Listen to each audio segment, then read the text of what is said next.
नमस्कार, जय हिंद दोस्तों। जैसा कि आप लोग को मालूम होगा कि 1857 का क्रांति का क्वेश्चन नंबर 50 तक घटना चक्र से आप लोग को पार्ट 1 में मिल चुका है। आज हम क्वेश्चन नंबर 51 से इसका पार्ट 2 को देखेंगे। तो चलिए स्टार्ट करते हैं। क्वेश्चन नंबर 51, 1857 के विद्रोह से बिहार का कौन सा भाग अप्रभावित रहा था? तो इसका आंसर हो जाएगा मुंगेर। मुंगेर जो कि बिहार में अप्रभावित रहा था। मुंगेर यानी कि ऑप्शन नंबर बी इसका सही होगा। अगला क्वेश्चन की ओर चलते हैं।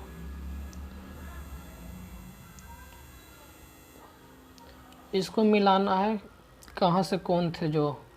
तो बख्त खां अवध से, बख्त खां कहाँ से थे? बख्त खां दिल्ली से थे। बख्त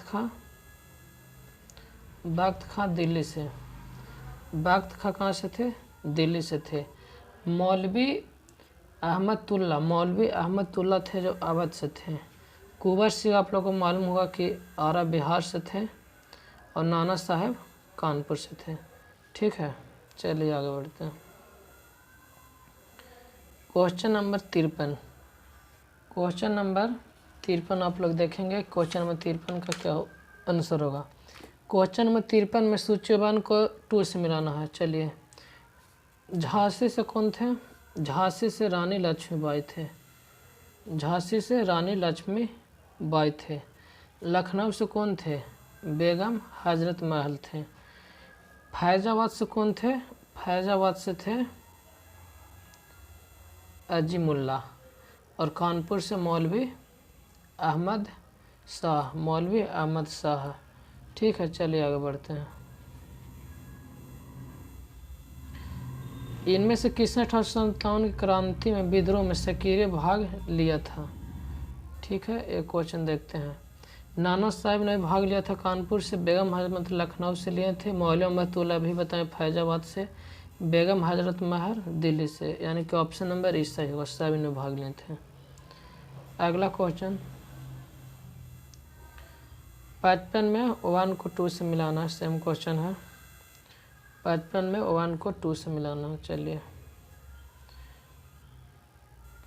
55 नंबर। नाना साहब कहाँ से थे? कानपुर से थे। नाना साहब कानपुर से थे। नवाब हामिद अली खान था जो दिल्ली से था। मौलवी अहमद उल्लाह, इनको ही मौलवी अहमदुल्ला कहते हैं, जो कि लखनऊ से थे। और मानीराम बताए थे, मानी के लिए चाय बेचते थे, यानी असम से। चलिए आगे। 1857 के विद्रोह के समय भारत का गवर्नर जनरल कौन था? ठीक है, गवर्नर जनरल 1857 की क्रांति में आपका लॉर्ड कैनिंग हो जाएंगे। ठीक है, चलिए आगे चलते हैं। 1857 के विद्रोह के समय भारत का गवर्नर जनरल कौन था? सेम क्वेश्चन रिपीट है। इसका भी लॉर्ड कैनिंग होंगे। आगे चलते हैं। 1857 में भारत का गवर्नर जनरल कौन था? सेम क्वेश्चन है। इसका भी लॉर्ड कैनिंग होगा। चलिए, सिपाही विद्रोह के समय, सिपाही विद्रोह 1857 क्रांति को बोलते हैं। उस समय जो थे गवर्नर वो कौन थे? तो लॉर्ड कैनिंग थे। चलिए आगे। क्वेश्चन नंबर 60 में देखते हैं। 1857 के विद्रोह के समय बैरकपुर में कौन ब्रिटिश कमांडिंग ऑफिसर था? ब्रिटिश कमांडिंग ऑफिसर कौन था? तो ये थे हैरसे ब्रिटिश के थे। चलिए आगे। 1857 में किसने इलाहाबाद को आपातकालीन मुख्यालय बनाया था? तो इसका भी लॉर्ड कैनिंग ने इलाहाबाद को आपातकालीन मुख्यालय बनाया था। ऑप्शन नंबर ए सही होगा। 1857 के विद्रोह के समय ब्रिटेन के प्रधानमंत्री कौन थे? तो उस समय ब्रिटेन के प्रधानमंत्री पामास्टन थे। अगला क्वेश्चन, निम्नलिखित में से किसका नाम 1857 विद्रोह से नहीं जुड़ा है? तो लेफ्टिनेंट गिब्स, लेंगर और बैलेस, निम्नलिखित में से तीनों का नाम नहीं जुड़ा, यानी कि ऑप्शन नंबर डी सही होगा। अगला क्वेश्चन, 1857 के विद्रोह का मुख किस कारण से सफल रहा था? क्या कारण था कि सफल नहीं हो पाया था? तो इसको में था कृषि सम्मान योजना और केंद्रीय संगठन की कमी था। ऑप्शन नंबर 20 सही हो जाएगा। चलिए आगे। 1857 का प्रथम स्वतंत्रता संग्राम असफल क्यों हुआ? क्या दिक्कत था जो असफल हो गया? भारतीय सिपाहियों में उद्देश्य की एकता की कमी थी, बिल्कुल सही। भारतीय राजाओं ने ब्रिटिश सरकार का साथ दिया था, ब्रिटिश सरकार का साथ दिया था, यह भी सही है। अगला, ब्रिटिश सिपाही कहीं अच्छे सज्जित तथा संगठित थे, असफल क्यों हुआ? सब कारण था, इसी कारण से सफल नहीं हुआ था। नेक्स्ट क्वेश्चन, अंग्रेजी राजदूत राज्य में 1857 के विद्रोह दबाने में सफल रहा क्योंकि स्थानीय शासक ने क्रांतिकारियों का साथ नहीं दिया था। शिक्षित मध्य वर्ग अंग्रेज का समर्थन कर रहा था, ये ठीक है। छावनियों में सैनिक राजपूताना से बाहर क्रांतिकारियों का नेतृत्व स्वीकार करना तैयार थे। समाचार पत्र क्रांतिकारियों का सही उद्देश्य नहीं दर्शाता था, यानी कि इसका ऑप्शन नंबर ए सही होगा। ऑप्शन नंबर ए क्या है? स्थानीय शासन ने क्रांतिकारियों का साथ नहीं दिया था। जो लोकल गवर्नमेंट वो साथ नहीं दिया था। चलिए आगे। निम्नलिखित ब्रिटिश अधिकारियों में लखनऊ में अपना जान गंवाया था, कौन कौन?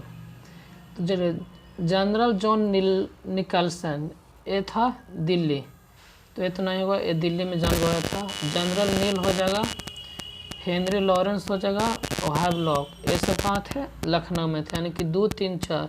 ऑप्शन नंबर सी सही इसका हो जाएगा। विचार करना, क्वेश्चन नंबर 68 पे आपको विचार करना है। 1857 में प्रथम स्वतंत्रता संग्राम ब्रिटिश सरकार से स्वतंत्रता प्राप्त करने में असफल रहा, सही बात है। ब्रिटिश से सफलता प्राप्त करने में असफल रहा था। दूसरा बोल रहा है कि बहादुर शाह जफर के नेतृत्व को जन सहयोग नहीं मिल सका और अधिकांश महत्वपूर्ण रियासतों के शासक उसका साथ देने में कतरा गए। दूसरा भी सही है, यानी दोनों सही है। तो इसका हो जाएगा का और खा दोनों साथ है, यानी कि ऑप्शन नंबर 1 हो जाएगा। ऑप्शन नंबर 1 सही हो जाएगा। चलिए आगे। निम्नलिखित में से किसने 1857 के विद्रोह को एक षड्यंत्र की संज्ञा दी है? षड्यंत्र की संज्ञा दिया था सर जेम्स ऑटरडम और डब्ल्यू टेलर ने षड्यंत्र की संज्ञा दिया था, जबकि जॉन लॉरेंस और सीले के अनुसार यह सैनिक विद्रोह था। ठीक है, चलिए आगे। आधुनिक इतिहास का जिसने 1857 विद्रोह को स्वतंत्रता की पहली लड़ाई कहा था, तो ये बी.डी. सावरकर ने बोला था, बी.डी. सावरकर ने बोला था। आगे 1857 के स्वतंत्रता संग्राम में प्रथम स्वतंत्रता संग्राम का नाम किसने किया था? ये भी बी.डी. सावरकर ने दिया था। आगे, भारतीय स्वाधीनता आंदोलन के सरकारी इतिहासकार कौन था? तो ए सेन का सुरेंद्र सेन थे। क्वेश्चन नंबर 73 देखिए। भारत के भाषा में 1857 के विप्लव के कारणों पर लिखने वाला प्रथम भारतीय कौन था? तो सैयद अहमद खां था। इसने 1859 में एक बुक लिखा था, 1859 में इसका बुक प्रकाशित हुआ था, उसका नाम था असबाब ए बगावत हिंद। ठीक है, चलिए आगे। तथाकथित प्रथम राष्ट्रीय स्वतंत्रता संग्राम ना ही राष्ट्रीय और ना ही संग्राम था, यह कथन किसका था? तो यह बोला था आर.सी. मजूमदार ने। तथाकथित प्रथम राष्ट्रीय स्वतंत्रता संग्राम जो कि 1857 का था, और ना ही प्रथम था और ना ही राष्ट्रीय था, ना ही स्वतंत्रता संग्राम था। कौन बोला था? तो आर.सी. मजूमदार बोला था। चलिए आगे। किसने लिखा था? इस निर्णय से इनकार करना कठिन है कि तथाकथित 1857 का प्रथम राष्ट्रीय स्वतंत्रता संग्राम न तो प्रथम था न ही राष्ट्रीय था, ये अभी बोले आरसी मजूमदार ने लिखा था।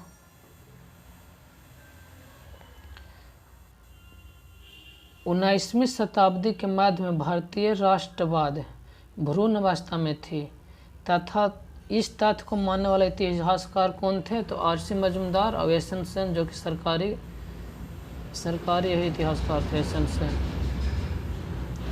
1857 क्रांति के बाद निम्नलिखित में से कौन सी एक अवधारणा सही है?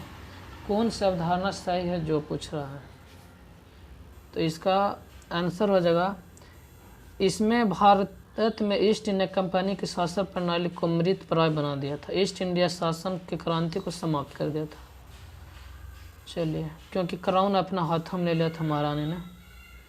महारानी विक्टोरिया ने भारतीय प्रशासनिक को ब्रिटिश ताज के नियंत्रण में ले लिया था। कब? तो 1 नवंबर 1858 को अपने हाथ में कर लिया था, अपने क्राउन में कर लिया था और कंपनी का शासन समाप्त कर दिया था।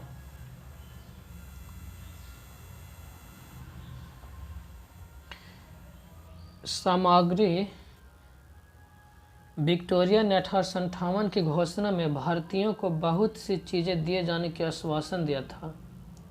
निम्न आश्वासनों में से कौन सा ब्रिटिश शासन ने पूरा किया था? तो एक किया था रियासतों को हड़पने की नीति समाप्त कर थी, ये किया था। सही है, ये ऑप्शन नंबर ए इसका सही हो जाएगा। 80 नंबर देखिए। महारानी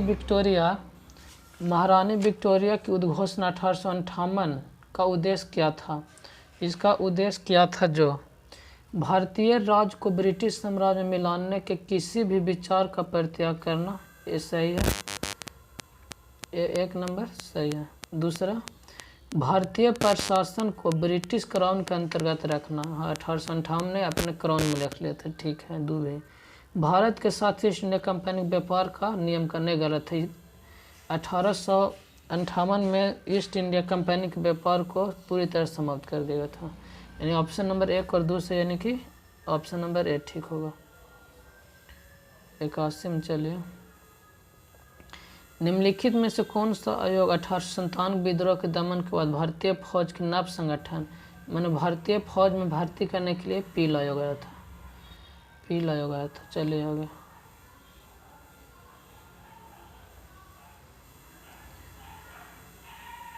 अठारह के विद्रोह के बाद ब्रिटिश सरकार ने सिपाहियों को इन प्रांतों, कौन कौन प्रांत से किया था? तो गोरखा, सिख और पंजाबी उत्तर प्रांत से किया था। ऑप्शन नंबर सी सही होगा इसका। चलिए, इसको मैं 82 क्वेश्चन ही था। आप लोग को पूरा 1857 की क्रांति घटना चक्र से समाप्त हो गया। अगर वीडियो अच्छा लगा हो तो लाइक कीजिए, शेयर कीजिए।